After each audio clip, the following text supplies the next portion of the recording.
سامنے والے کو شیشے میں اتارنے کی کوشش، اور نہ بھائی اب دنیا بڑی تیز ہے، تو جس کو شیشے میں اتارے گا نا وہ بھی تجھ سے تیز ہے، وہ تجھے شیشے میں اتار لے گا۔ اس لیے مہربانی کریں اب ان چکروں سے نکلیں۔ وہ کسی نے کہا تھا امام غزالی سے کہ مخلص دوست مجھے کیسا پتہ چلے گا کتنے ہیں؟ آپ فرمانے لگے اپنے دل سے پوچھ، جتنوں کے ساتھ تو مخلص ہے اتنے تیرے ساتھ بھی مخلص ہیں، اور اگر تو داؤ لگا رہا ہے دنیا کو تو پھر دنیا تجھ سے تیز ہے۔ پھر کوئی کسی چکر میں آنے والا بالکل نہیں۔ اس لیے کوشش کریں ہمیشہ۔ ایک حدیث پاک نہ پڑھ دوں، یہ بھی داتا صاحب نے لکھی ہے، بہت ساری کتابوں میں ہے پر داتا صاحب نے بھی لکھی ہے۔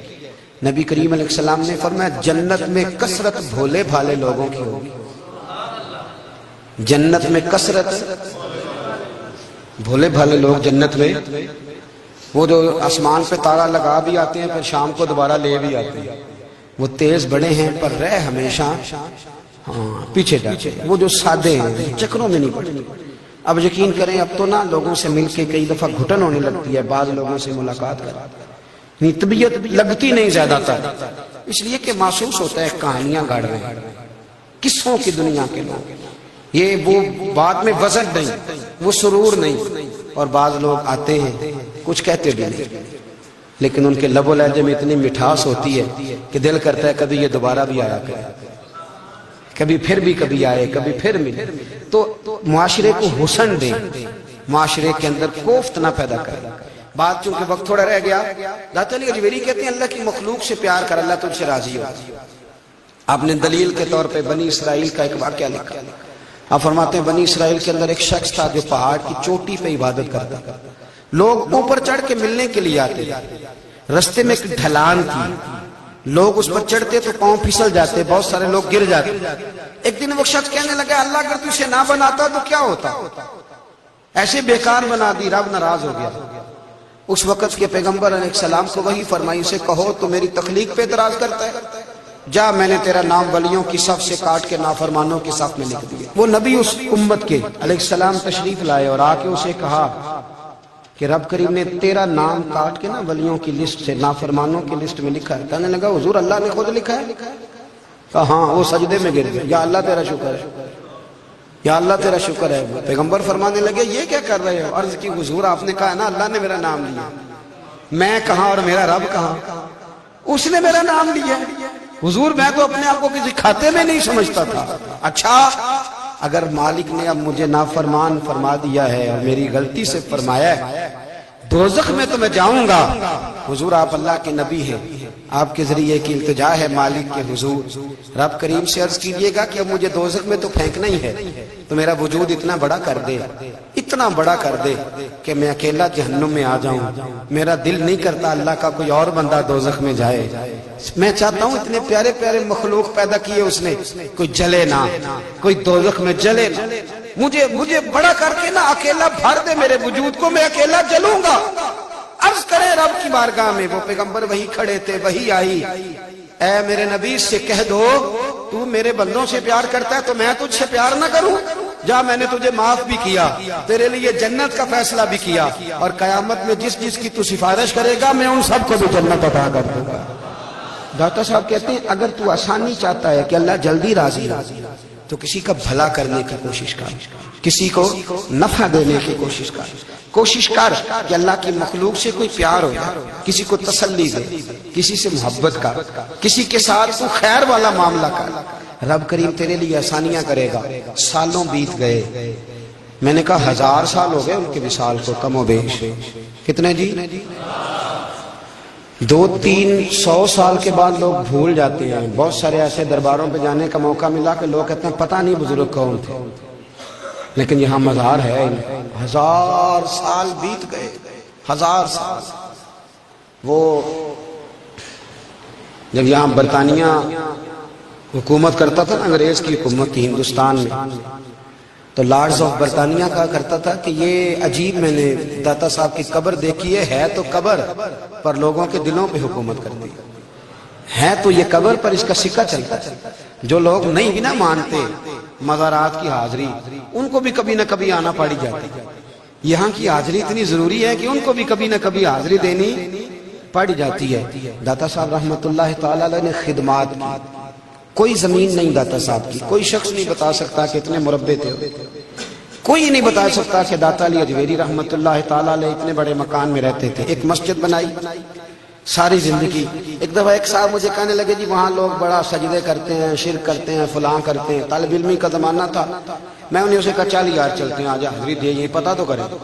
اتفاق کی بات کہ ہم جمعے والے دن گئے، عصر کی نماز تھی، داتا صاحب کی مسجد میں نا پہلی صف سے لے کر تو باہر تک گیٹ تک رش ہوتا ہے جمعے والے دن، دیکھیں کبھی آپ نے؟ پھر نماز کے بعد جب ہم وہاں بیٹھے نا تو چاروں طرف پھٹیاں لگی ہوئی ہیں، لوگ قرآن پاک پڑھتے ہیں۔ اگر کوئی ایک آدمی ہزاروں میں سے غلط کام کرے بھی تو وہ داتا صاحب نے تو نہیں نہ کہا اسے۔ میں کہتا ہوں تمہیں وہاں جاہل بندے تو نظر آتے ہیں، تو جو وہاں سارا دن قرآن پڑھا جاتا ہے وہ نہیں نظر آتا، جو وہاں حدیث پاک کا درس ہوتا ہے وہ نہیں دکھائی دیتا، وہ جہاں ہزاروں مزدور جو لاہور کے کوئی کہیں مزدوری کرتا ہے، کہیں مزدوری کرتا ہے، روٹی اسے داتا صاحب کے آستانے سے مل جاتی ہے اور وہاں بیٹھ کے لوگ اپنا گزارا کر لیتے ہیں۔ یہ تمہیں کیف نہیں نظر آتا، یہ رنگ نہیں تمہیں دکھائی دیتا؟ او بھائی وہاں ہر جمعے ہزاروں لوگ اللہ کے حضور جھکتے ہیں، کوئی ایک آدھ آدمی غلط کام کرتا تمہیں دکھائی دیتا ہے تو اس کو بنیاد بنا لیتے ہیں۔ ہم جس دن گئے نا اس بندے کو تو ہم بیٹھے رہے مغرب تک پر ایک بندہ بھی سجدہ کرنے والا نہیں ملا۔ میں نے کہا تو کہتا تھا لوگ قبر کو سجدہ کرتے ہیں، یہ تو سارے اللہ کو کر رہے ہیں، یہ تو سارے قرآن شریف پڑھ رہے ہیں اور تو دعاؤں میں لگے ہوئے ہیں۔ کچھ باتیں ایسی ہیں جنہیں تھوڑا سا غور کے ساتھ ٹھنڈے ذہن کے ساتھ سمجھا کریں۔ اسلام کی تاریخ 1400 سال کی ہے اور 1000 سال پہلے کے داتا صاحب بزرگ ہیں۔ داتا صاحب فرماتے ہیں میں اس زمانے میں مرید ہوا، مجھے اجازت ہوئی، میں نے اپنے مرشد کی خدمت کری، پھر مجھے حکم ہوا اپنے قلم سے لکھتے ہیں، پھر میں لاہور آیا۔ اگر 1000 سال پہلے سے پیری مریدی کا، طریقت کا، تصوف کا سلسلہ جاری ہے، آج لوگ کہتے ہیں یہ نئی بات ہے، یہ کل شروع ہوا ہے۔ داتا صاحب رحمت اللہ علیہ کے وصال پر ان کا عرس شروع ہوا، یعنی عرس بھی 1000 سال سے ہوتے چلے آ رہے ہیں۔ آج بعض لوگوں کو غلط فہمی ہوتی ہے کہ یہ آج کی کوئی نئی ایجاد ہے، اور اگر 1000 سال پہلے کے لوگ ضرورت محسوس کرتے تھے کہ ہمیں پہلے کسی درویش کی خدمت کریں گے تو پھر ہمیں کچھ ملے گا، تو ہمارا تو زمانہ ہی بڑا عجیب ہے۔ یہاں بہت سارے لوگ ہیں جو کہتے ہیں میں خود قرآن جانتا ہوں، حدیث جانتا ہوں، میں خود بڑا سمجھدار ہوں، مجھے کسی کی کیا ضرورت ہے۔ بہت ساری چیزیں ایسی ہیں جنہیں ہمیں غور سے دیکھنا چاہیے۔ 1000 سال پہلے داتا صاحب، اور پھر داتا صاحب کہتے ہیں میرا کسی عام گھرانے سے تعلق نہیں، میں مدینے والے محبوب کی اولاد ہوں، سید ہیں۔ اس کے باوجود ایک جگہ پہ گئے ہیں، تربیت لی ہے، پھر وہ لاہور تشریف لائے ہیں، اور داتا صاحب فرماتے ہیں کہ میں ہندوستان کے اس ایریے میں آ کے بیٹھا ہوں جہاں زندگی کی سہولیات بھی پوری میسر نہیں ہیں مجھے۔ لاہور 1000 سال پہلے آپ اگر اس کا نقشہ دیکھیں تو کیا نظر آئے گا؟ جن لوگوں نے ابھی 40 سال 35 سال پہلے لاہور کو دیکھا ہے وہ بھی جانتے ہیں اس کی کیفیات کیا تھی۔ تو 1000 سال پہلے کا لاہور جہاں داتا صاحب تشریف لائے، داتا گنج بخش علی حجویری نے وہاں بیٹھ کر قرآن و سنت کی تشریحات کی، داتا صاحب نے مسجد بنائی۔ اب لفظ داتا سے بھی بڑا اختلاف ہے لوگوں کو، حالانکہ داتا کا معنی دینے والا، اور اللہ کے جو 99 نام ہیں نا یہ ہماری مسجد میں بھی لکھے ہوئے ہیں، ان 99 ناموں میں سے کوئی نام داتا ہے؟ بولیے۔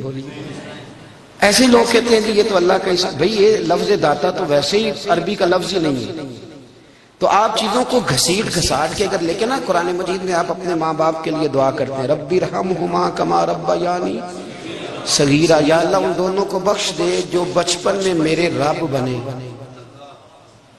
رب ارحمہما کما ربیانی صغیرا، رب کا معنی پالنے والا، تو قرآن مجید نے تو ماں باپ کو رب کہہ دیا تو شرک ہو گیا۔ وہاں اللہ رب اور معنوں میں ہے، ماں باپ رب اور معنوں میں ہے، یہاں معنی پالنے والے کا ہے۔ ماں باپ اولاد کو پالتے ہیں نا، اصل پالنے والا کون ہے؟ اللہ۔ تو اب کسی نے کہا کہ ابا آپ نے مجھے پالا ہے تو کافر ہوا کہ مسلمان ہوا؟ چھوٹی چھوٹی باتوں میں لوگ تقسیم کرتے ہیں اہل اسلام کی، یہ درست نہیں ہے۔ قرآن مجید نے حکم دیا کہ ان کے لیے دعا کرو ان لفظوں کے ساتھ۔ داتا کا معنی ان کا لقب ہے، یہ معروف لقب ہے ان کا، اس کا معنی دینے والا۔ تو بھئی اگر آپ مجھ سے کو 2-3 مسئلے سن لیتے ہیں میں آپ کو دے دیتا ہوں تو شرک نہیں ہوتا، میرا استاد اگر مجھے 2-4 باتیں سکھاتا ہے تو شرک نہیں ہوتا. آپ کے اور میرے بزرگ والدین ہمیں کو 2-4 ہزار دیں, ہم ان سے مانگ لیں تو شرک, تو یہ اتنی زیادہ وہ معاملہ نہیں ہے. آپ اس کو سمجھیں. لوگ الجھاؤ پیدا کرتے ہیں, اس الجھاؤ سے بچنا چاہیے. ہم سے بندہ مسلمان تو ہوتا کوئی نہیں, لیکن ہر جمعے کو 2-4 لاکھ کو کافر ضرور کر دیتا ہے. جانے کب مار دے کوئی مجھے کافر کر کے, شہر کا شہر مسلمان بنا بیٹھا ہے. تو اتنا سستا نہ کریں اس چیز کو, چیزوں کو سمجھیں اور غور کریں. تو داتا صاحب رحمۃ اللہ علیہ نے قرآن و سنت کی تشریحات کی. اب ایک بات میں کہنے لگا ہوں, داتا صاحب رحمۃ اللہ علیہ, بابا فرید صاحب رحمۃ اللہ علیہ, حضرت شیخ عبد القادر جیلانی غوث پاک رضی اللہ تعالیٰ عنہ, یہ وہ بزرگ نہیں ہیں کہ جن کی تاریخ دفن ہے, جن کا کوئی پتہ نہیں کہاں سے آئے, کہاں گئے, کیا تھے, کیا کرتے تھے. یہ وہ اس طرح کے لوگ نہیں ہیں. ان لوگوں کا کلام اصل صورت میں آج بھی دنیا میں موجود ہے. بابا فرید کی تحریریں موجود ہیں, حضرت غوث پاک کی کتابیں موجود ہیں, داتا گنج بخش علی حجویری کی کشف المحجوب شاید دنیا کی ہر زبان میں ملتی ہے. اب میں جو بات کہنے لگا اس پر غور کرنا. اگر کشف المحجوب آپ پڑھیں نا ساری, تو سب سے پہلے وہاں ملنگوں کا داخلہ بند ہوگا. کوئی ملنگ آپ کو نظر نہیں آئے گا, چونکہ داتا صاحب کی تعلیمات بالکل اس کے برعکس. فوری طور پر وہاں عورتوں کا داخلہ بند ہوگا, چونکہ داتا صاحب کی تعلیمات اس کے بالکل برعکس ہیں.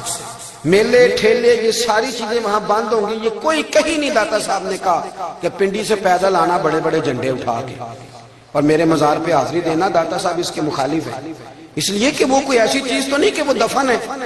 داتا علی حجویری کی تعلیمات تو لکھی ہوئی ہیں, کتاب موجود ہے, اور ہر چیز کا انہوں نے بیان کر دیا اس کے اندر. علم سے شروع ہوئے ہیں وہ, علم, عمل, فقر. داتا صاحب نے تو کھانے کے آداب بھی بیان کیا. داتا صاحب نے چلنے کے آداب لکھے کشف المحجوب کے. داتا صاحب نے بولنے کا شریعت میں کیا طریقہ وہ بھی بیان فرمایا. داتا صاحب نے تو کوئی ایسی چیز نہیں ہے جو آپ کہیں کہ باہر سے لے کے جانی پڑے. مسئلہ تو یہ ہے کہ یہ جو کچھ ہو رہا ہے, ایک آدمی ان کی قبر سے پھول اٹھاتا ہے اور وہ کسی کے گلے میں ڈالتا ہے تو اس کا بھی اسے 400-500 روپیہ نذرانہ چاہیے. یہ کہاں لکھا ہے داتا صاحب نے؟ کس کتاب کا حصہ ہے؟ ان کے مزار کو آپ جس مرضی چیز سے غسل دیں, اور داتا صاحب نے نہیں کہا تھا کہ سندل لے کے آنا تو میری قبر کو غسل دیں. انہوں نے کہیں نہیں کہا. کیوں زیادتی کرتے ہیں مشائخ کے ساتھ؟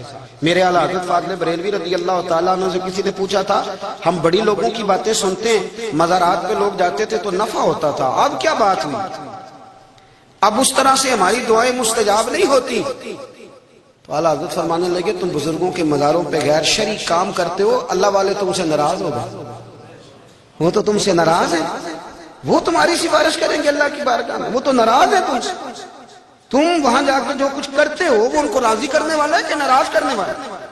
تو داتا صاحب نے تعلیم, سب سے پہلے آپ نے اسبات علم کا باب باندھا ہے, اور آیت یہ لکھی ہے پہلے, انما یخشی اللہ من عبادہ العلماء. آپ فرماتے ہیں علم ہوگا تو بندہ اللہ سے ڈرے گا. اور بڑی یہ سخت بات ہے, پر داتا صاحب نے لکھی ہے, میری مجبوری ہے, تعلیمات داتا گنج بخش موضوع ہے, یہ بات کرنی پڑے گی. داتا صاحب کہتے ہیں جو بندہ بغیر علم کے فقیری کا دعویٰ کر جائے وہ اسی طرح ہے جس طرح کنویں کے گرد بیل پانی نکالنے کے لیے گھوم رہا ہوتا ہے.